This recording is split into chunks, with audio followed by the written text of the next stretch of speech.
This Zapdos should probably just use an electric move against this Vaporeon, right? Electric beats water. It's a simple decision. Except it actually shouldn't. If Zapdos uses Thunderbolt here, he's gonna really regret it. But why? Sometimes in competitive Pokemon, you can use situations like this to your advantage. The game state is inviting an obvious option from your opponent, but you have specifically built your Pokemon to be able to handle this option and reverse the situation, completely baiting your opponent and earning an advantage. These kinds of baits are some of the coolest and most creative interactions you see in Pokemon, and I think it's one of the game's greatest strengths, using hidden information in creative ways to get a leg up on your opponent. Let's take a look at some of the most interesting baits and reversals you can pull off in competitive Pokemon. Subscribe to the channel quickly, or I will use a super effective Thunderbolt against the Pokemon Poliwag. Unlike Vaporeon, he will not survive. Thank you. So why shouldn't this Zapdos use Thunderbolt against Vaporeon here? Vaporeon is quite an interesting Pokemon in Gen 3. Everything about it skews towards a defensive role. Its high stats,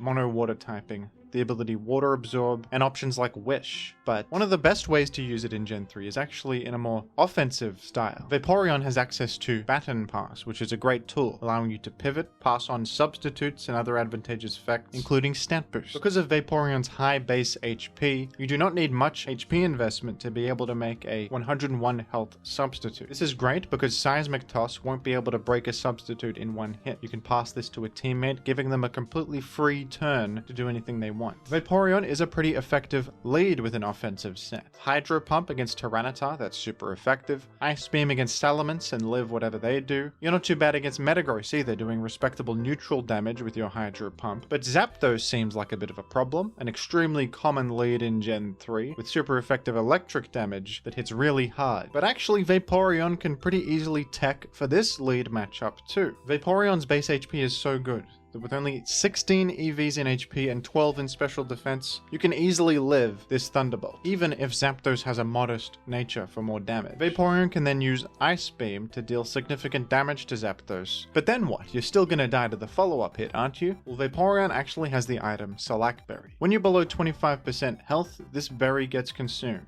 and you gain a speed boost. Since the Thunderbolt always puts you in this health range, Thunderbolting into Vaporeon is a big mistake. Vaporeon has now completely reversed the situation. They've already gotten significant damage against you with Ice Beam. Now they have a speed boost and they're faster than you. So you're the one that has to switch out. And Vaporeon is in a commanding position here. With barely any investment required to live this hit, you can dump the rest of your stats into special attack so that you hit as hard as possible. Stab, Hydro Pump, and Ice Beam are really hard hitting against a lot of things. Vaporeon can also use Baton Pass to pivot out against a potential switch in and pass on this ever valuable speed boost to them. Needless to say, this is a pretty fantastic opening for an aggressive team. You have earned significant momentum forcing out this Zapdos, and you have flexible options, keeping your momentum going with a speed boost on a powerful ally. Sometimes players choose to Hidden Power Grass the Vaporeon first, just to not put them in the Salac Berry range, then they can Thunderbolt and get the follow-up KO. But even this is risky because Vaporeon could just choose to substitute instead. Either way, this Vaporeon lead puts Zapdos in a pretty awkward position on turn 1. We're doing the normal move of attacking them super effectively could spell disaster. Sets like this that invite common attacks from an opponent as a bait are quite common in Gen 3 specifically.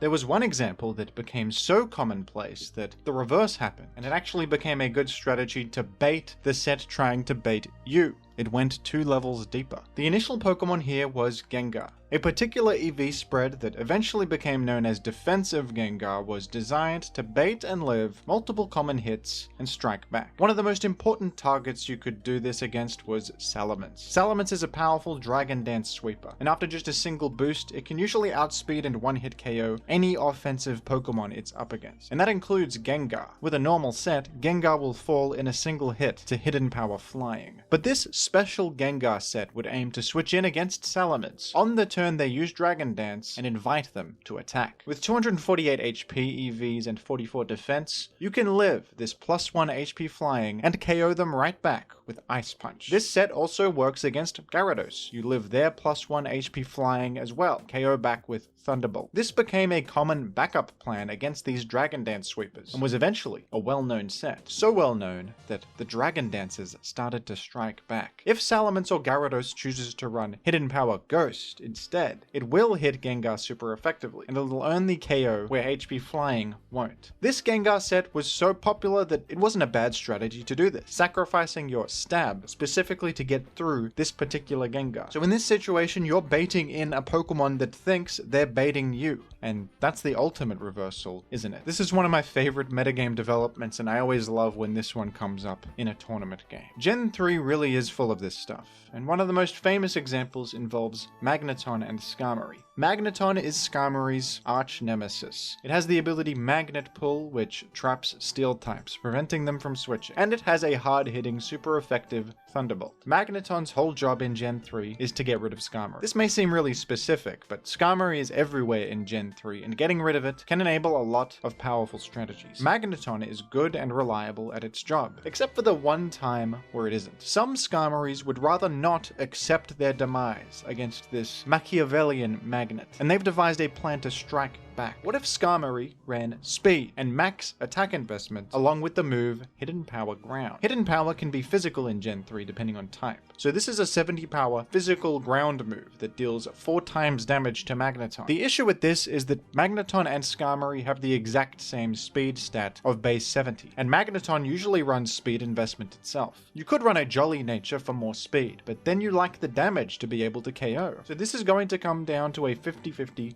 speed tie. However, Magneton's most commonly used hidden power type is Hidden Power Fire. This is able to trap and eliminate Forretress, a fairly common Pokemon in the format. Running Hidden Power Fire means you have -1 in your speed IV, and therefore Magneton will be just a single point slower than Skarmory, and therefore vulnerable to this lethal Hidden Power Ground. This can ruin teams whose entire plan hinges on eliminating Skarmory with Magneton. This bait can work sometimes, but it also comes with its fair share of problems. Running all this attack and speed on Skarmory makes it way worse at tanking the hits that it wants to, and that's Skarmory's main job as a defensive Pokemon. Hidden Power Ground is also kind of a wasted move slot besides this one scenario. It's sometimes useful against Pokemon like Metagross, but not as useful as other options, like Roar or Protect, that you're giving up. Some Magneton sets also don't even run Hidden Power Fire. They prefer Hidden Power Grass instead to threaten Swampert. In that case, it's just a 50-50. Even worse, some Magneton sets use a Timid Nature for the speed, and they will just outrun and KO you. What you can do is run a Jolly Nature on Skarmory along with the item Soft Sand, which enhances ground type damage by 10%. That allows you to outrun every Magneton and do enough damage to KO. But sometimes you have the timid Magneton speed tie, and also you're sacrificing leftovers, which is a significant drawback. Despite these many shortcomings, this is a really fun interaction that is perhaps the ultimate role reversal. The Pokemon who exists to eliminate Skarmory is now getting eliminated by Skarmory in a cruel twist of fate. In the Generation 4 games, all new items were introduced that existed to enable baits just like this. Most refer to these items as the type berries, consumable berries that halve incoming super effective damage of a specific type. At the cost of your item slot, you could now live a hit that would otherwise send you to an early grave.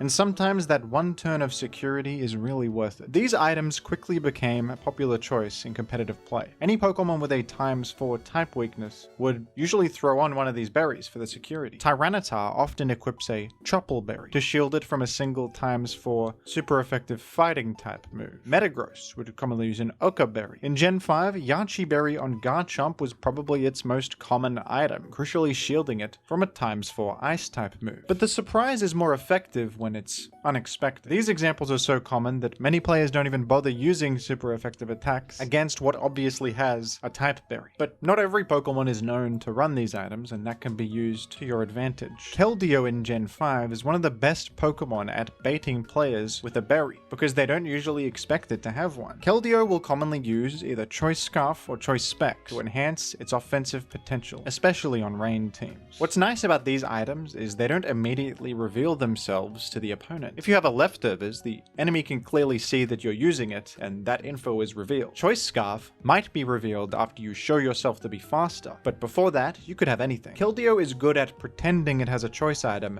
and actually having a berry. Chople Berry is a good choice, reducing damage from a super effective psychic move. Alakazam is able to outrun and threaten Keldeo with a huge psychic, and when it's in this position, that's usually what it will do. But a surprise Chople Berry will turn the tables on Alakazam here and punish them significantly. Latios is also a Pokemon that can use its common choice sets to disguise its berry. Latios is a little bit better at pretending it has a choice scarf. If you have a Latios in, you're probably going to invite in their Tyranitar, the most common check. They can't know for sure if you have a choice scarf or not here because the damage is the same. There's no way for them to know your speed. And with the help of a Chople Berry to suppress an incoming dark type attack, you can actually 1v1 Tyranitar a little bit better, especially if you have hazards up. You can survive Crunch or Pursuit, get one extra attack in, and this can put you way ahead. Using these type berries on Pokemon that commonly run choice items tends to make their baits a little bit more effective. One of my personal favorite baits I used to love pulling off was in the Gen 7 metagame, and it involved a Z-move. Cartana was one of the best Pokemon in Gen 7 OU, and it's very easy to see why. It has an absolutely enormous 181 base attack, an above average 109 speed, and even really good defense and typing to let it hit the field safely. The cherry on top is the ability Beast Boost, which grants a +1 to your highest stat when you KO an enemy. This lets Cartana ramp up its attack to truly absurd levels and clean up games with ease. One of Cartana's most popular sets was Choice Scarf. With a Choice Scarf, it could outrun most things in the game, get that initial KO, and start ramping up its attack. This was a fantastic way to clean up games. But one of Cartana's most difficult matchups was against defensive Zapdos. Zapdos has a ×4 grass resistance, and it resists most of your other common attacks, including Smart Strike, which is Steel type, and Sacred Sword, which is fighting. On top of this, Zapdos has the ability Static, which has a 30% chance to inflict paralysis on anything that makes contact. All these moves make contact, so Cartana not only deals no damage to Zapdos, it's at significant risk of just getting paralyzed if it touches the thing, which is game ending. But there was a way through this pesky bird for Cartana. You could run the move Giga Impact along with a Normalium Z, and this allows you to use the Breakneck Blitz Z-move. As a Z-move, Breakneck Blitz doesn't have the charge disadvantage that Giga Impact has, but it does still scale based on the move's large base power, resulting in a massive, high damage nuke. And crucially, this Z-move doesn't make physical contact with the enemy, so you're not worried about that static paralysis. Zapdos is safe against every single thing Cartana can do except this. What's nice about running a Z-Stone on Cartana is it can serve a similar purpose to those berries. It disguises what your item is, since it doesn't immediately reveal itself. And in a lot of situations, you can just pretend you're a Choice Scarf Cartana, and the enemy will believe you. Bring your Cartana in after getting something KO'd, against an enemy faster than you, who is weak to Cartana. Switching Cartana in suggests to your opponent that you have a Choice Scarf, and you're going to KO them back. And if they have a Zapdos on their team, they are more than likely going to bring that in to try and punish you. Then you can Swords Dance as they come in, and a +2 Breakneck Blitz will outright KO Zapdos. If they're a bit chipped and Stealth Rocks are up, you could also just go directly for the Z-move for a reliable KO on the incoming Zapdos. This Cartana set was always a lot of fun to use, because you could do bluffs like this, pretending you have a Choice Scarf, and bait in things that think they're safe as well. Competitive Pokemon is full of even more examples of this, and the best players in the game will often turn the metagame on its head by engineering these creative traps for their enemies to fall into. And I think it's exciting every single time it happens. What are some of your favorite examples of baits, bluffs, or reversals in competitive Pokemon? Let me know down below in the comments, and thank you for watching.